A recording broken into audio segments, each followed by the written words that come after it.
All right, man. One of my subs sent this to me on Twitter yesterday. Shout out to him. I forget your name.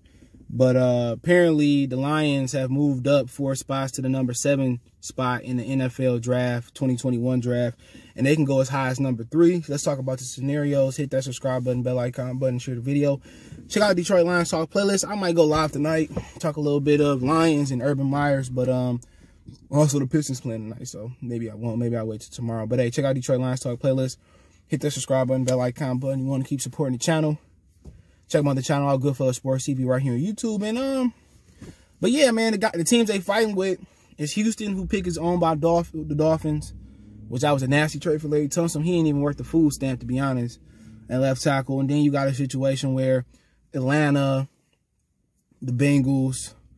So you got a few teams we fighting with. So Houston, but Dolphins pick Atlanta, the Bengals, the Eagles. So right now, I think it's like 4 teams ahead of us. I think Philadelphia beat the Washington football team next week, so that kind of move us up 1 spot to 6. I think Atlanta, I think Tampa going to rest their players next week, so that move us up to 5. So now you're competing with 2 other teams, right? So the 2 other teams we competing with, the Cincinnati Bengals and Dolphins, they don't need quarterbacks. Even the Jets don't need a quarterback unless it's Trevor Lawrence. So obviously, long as the Eagles win next week, if they don't tank, and long as the Falcons, and they don't need a quarterback. So most of the teams we dealing with, the Falcons may be the one team that we need to get ahead of that could be looking for a quarterback. There was a report out there that they said Arthur Blank, the owner, is going to let the new GM choose to keep Julio Jones or Matt Ryan. So in my opinion, they could be in a race for the quarterback. So if the Tampa Bay sit their players and the Falcons win, that'd be good for us. That'd be real good for us. And that'd be an ideal scenario for us. You know, so really the one team we need to get ahead of is the Falcons, you know. But then again, the trade is open for Cincinnati. Trade is open for the Dolphins. You know, the Dolphins, they like to accumulate picks. Brian Flores come from New England. So, you know, to be honest, we could move up. I mean, we'd be the ideal candidates to move up with Cincinnati, to move up with the Jets, you know, to move up, you know, saying we do get in the top 5. So you got the Jaguars, the Jets, the Bengals. That might be ahead of us, and the Dolphins because they got Houston picked. So them might be the 4 teams that's ahead of us. You know, we got to worry about Philly. We got to worry about Atlanta. I think Philly win next week. They just released Dwayne Haskins. And then I think Atlanta win next week because Tampa don't have no reason to play. Older quarterback, I think they rest. So if we can get in the top 5, the teams that's ahead of us besides the Jaguars, the Jets don't need a quarterback. Unless somebody new come in, they want a quarterback. The Bengals don't need a quarterback. The Houston pick going to Dolphins, they don't need a quarterback. So we're in a situation where, you know, hopefully the Lions don't miss this out because you can move up unless you're scared somebody else going to move and take a quarterback. So it depends how good the quarterbacks left are. Is Zach Wilson going to tear up the combine? He had a really good career at BYU. Trey Lance, he got to have a great combine, okay? Justin Fields got to have a great end of the year. So you got 3 quarterbacks that you're really looking at. And then also, what if Trask come out? Will he go later? And like I said before, we wouldn't be having this conversation had they took a quarterback last year. So it's very may well, and the Lions got to lose next week. And very may well be the situation where, you know, it's imperative you take a quarterback. You might be in that situation, and unless you like a quarterback later, and then I get it, but you might can move up. You know, obviously Jacksonville, they're going to take Trevor Lawrence. I would try to make a trade to get Trevor Lawrence, you know. But then again, you know, if you ask me who's the perfect quarterback for what scenario, if Stafford end up getting traded, which I heard he ain't got no more guaranteed money, so you can trade him without having any consequences, repercussions, I would love to send him to the 49er land. You know, Pittsburgh, Ben Roethlisberger. I would love to send him there. He can go there, whatever. Let's say a scenario in which he is here. And you like, you know, each quarterback equal. Really, Trey Lance might make sense. You know, you sign Stafford to a new guaranteed deal, 2 years. Trey Lance sitting behind him for 2 years, work. Justin Fields, it may work. You know, then a lot of people have a phobia of Ohio State quarterbacks. But then again, Justin Fields should have been the guy in Georgia. He took Jake Fromm, which he ain't that good, you know. So to be honest, Justin Fields is really not a Ohio State quarterback, you know what I'm saying? But Joe Burrows did good. He was an original Ohio State quarterback. So, I mean, it depends. You know, Justin Fields' accuracy, arm is good, and you feel like he a good prospect, so be it. But the one guy I've been looking at that I really seen, I've been studying, because there's been a lot of hype around him, is Zach Wilson, and he might be the guy. You know, been playing since a freshman. But then again, you gotta look, because Trey Lance is a guy I heard that's very athletic. Seen a little bit of him. Got an arm. Obviously, Carson Wentz didn't do that good coming out that program. But, you know, the Eagles didn't have a good enough nothing surrounding him. So I think Carson Wentz could be good in another situation. But, you know, we gonna see. Because some people gonna rise. What if Ellinger come out and he rise, or he fall, or Trey Lance fall? So, you know, last year we knew who was gonna be the top quarterbacks: Burrows, Herbert, Tua. But now this year, you got a situation where you know who's gonna be a top quarterback. You know who's gonna be a top quarterback. I mean, you got Trevor Lawrence, but then really, it's all about the next guys: Trey Lance, Zach Wilson, Justin Fields. Is Ellinger gonna come out? Trask gonna come out? Somebody gonna rise, and some people gonna fall. But the Lions is in a situation they was in last year, so you got to pull the trigger, to be honest. Now, you know, just off of eye test, like I said, I haven't seen a lot of Trey Lance, so I gotta exclude him. Off of eye test, I've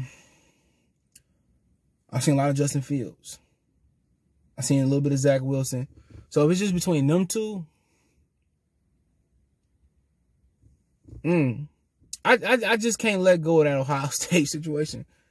Maybe Wilson probably be the guy. You know what I'm saying? Depends, man. But Lance, I seen a little bit of him when he played this game this year.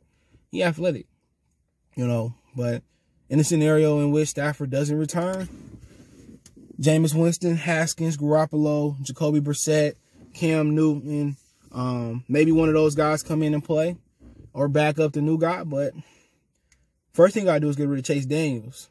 Okay? Got to get rid of Chase Daniels. He ain't the guy. Not at all. So we got to get rid of Chase Daniels. David Ball can be there. I mean, and, you know, you can say Zach Wilson is the guy, but you want to back him up with somebody respectable. But I don't know. Maybe Fields can come in and be ready.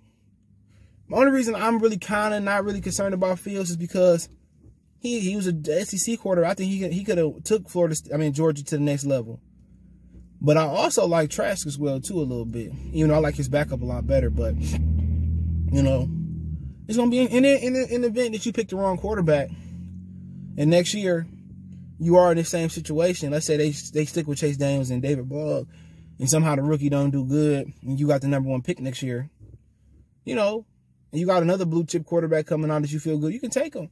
Because there's no salary, there's a cap on the rookie contract. So it's not like when Stafford and Peyton Manning come out, you get all this money that you want. No, it's a situation in which, you know, you can take another quarterback. You know, they can take another quarterback in this draft. And a lot of people talking about signing Rob Saleh as a quarterback, as a coach.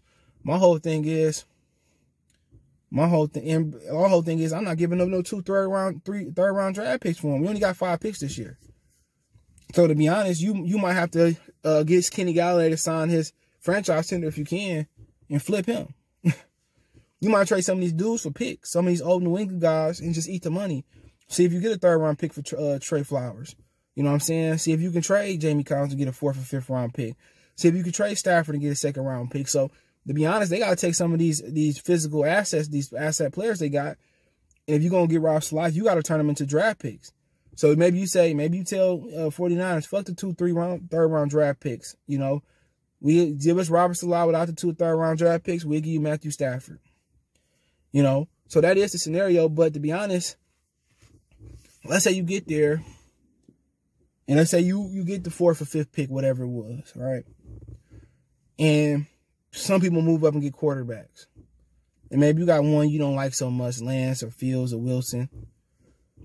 And you got a defensive player that you feel good about, that you feel Reggie White good about, Aaron Donald good about, Deion Sanders good about. You know, I see in a scenario in which you might like a quarterback later like Trask or Ellinger, another quarterback to come out. You might like them, and maybe you pass up on a quarterback and take a defensive, you know, dominant guy. Or maybe you pass up on them. That's the question. But if they pass up on a quarterback this year, all together and they ride with Matthew Stafford, once again, without bringing a developed middle quarterback in like Dwayne Haskins, Jameis Winston, somebody like that, Jimmy Garoppolo, you know, that's a bad sign for the GM coming in. Unless the Fords won't let him get rid of Stafford. You heard what Wild Wood said, he's our quarterback and that's not going to change. And when you feel that way, when you put personal feelings in there for a player, the Lions ain't gonna never run right with that emotional attachment. No, man, this motherfucker is like 7 in 1,000 versus teams above 500. You got to find you a quarterback. You got to get the guy next year. And they in a position again to get a really good quarterback that can sit behind Stafford for a year or two. And then, you know, they in that position. But I just don't think, I think they're going to continue to run on emotion. And they're gonna probably pay Matthew Stafford again unless he just walk away. And they're going to say, this is our quarterback. And emotional attachments is and that's why Jeff Backus and Dominic Raiola stayed here for so long. This is why Sorry Pillar stay so long. They get emotionally attached and sometimes it's a business. You got to treat the NFL like a business. And the Lions just fail to treat it like a business over the years. And to be honest, it's time to move on from Matthew Stafford. To be honest, I made a decision. I'd rather move on from him. He can retire, trade, cut him, whatever you want to do. I would rather go with Jacoby Brissett, Jimmy Garoppolo, Jameis Winston, whatever situation may be. Trade for Sam Darnold if they take a quarterback. I'd go with that situation than ride with Stafford again. Just too injury prone. So let's draft the quarterback, get some veterans to kind of compete with, and we'll see what happens. But hey, let me know what you guys think. Don't forget we on Facebook, Instagram, Twitter. You can reach out if you have a business question, inquiry, sponsorship, video request. All my social media links in the description. Fastest way to reach me is Twitter, then Facebook, then Instagram. If you got a video request, business inquiry, you want to advertise your business on the channel, or you just want to chop it up, all my social media links in the description. You want to make a financial donation, Cash App CJ Good 313. Appreciate that. Best way to donate personally is share the video, hit that subscribe button, bell icon button, check out my other channel, Goodfellas Sports TV for more sports, music, news, and entertainment. Appreciate the love, support. We gone.